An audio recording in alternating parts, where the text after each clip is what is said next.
5-inch high explosive, high explosive. We really see this as a community anchor for our veterans and for the community to learn about their service and their sacrifice as well. Since 1979, the Buffalo and Erie County Naval and Military Park has grown to become the largest inland naval park in the country, taking nearly 55,000 visitors a year inside the nation's military history through interactive exhibits and in-depth tours. You have the USS Intrepid in New York City. It's a beautiful vessel. But in terms of freshwater or on the Great Lakes or a river, we are the largest. So we have a very disparate collection of artifacts, and the stories that we tell are quite unique because of the uniqueness of our artifacts. This military museum not only salutes America's brave heroes, but also allows visitors to climb aboard or down below one of 3 historic naval vessels.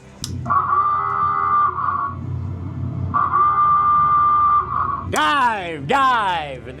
You'll find the USS Croker on the National Register of Historic Places. The Gato-class submarine served in World War II. These are the levers we would use to dive the boat to open the main ballast tanks.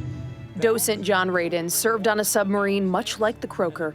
His stories help bring the boat to life. I will show kids when they come through here, or young people, how a sailor, submarine sailor, would move from one watertight compartment to the next. You do a chin up, you throw your legs through, and you're gone.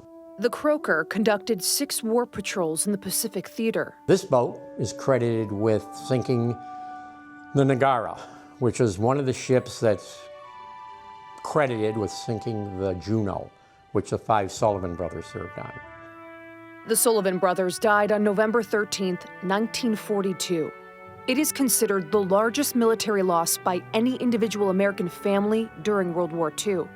Their memory lives on through the USS The Sullivans, a Fletcher-class destroyer moored at the Buffalo Naval Park. President Roosevelt said we have to name a ship after them to keep the spirit going and to keep their spirit alive, and that became this vessel.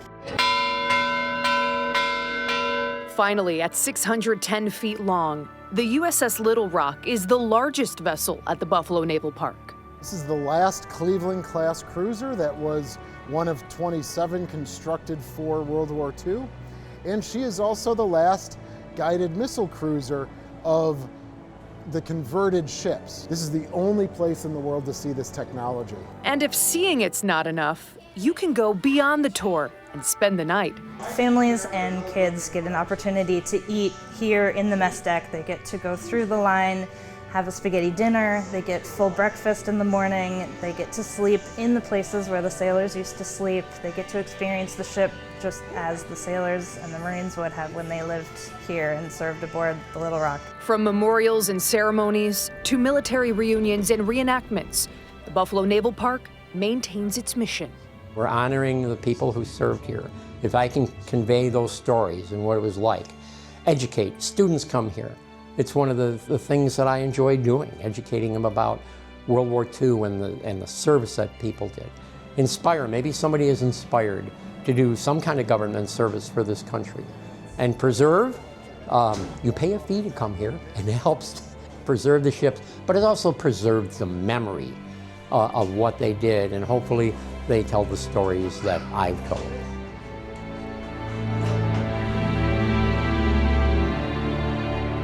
Honor, educate, inspire, preserve.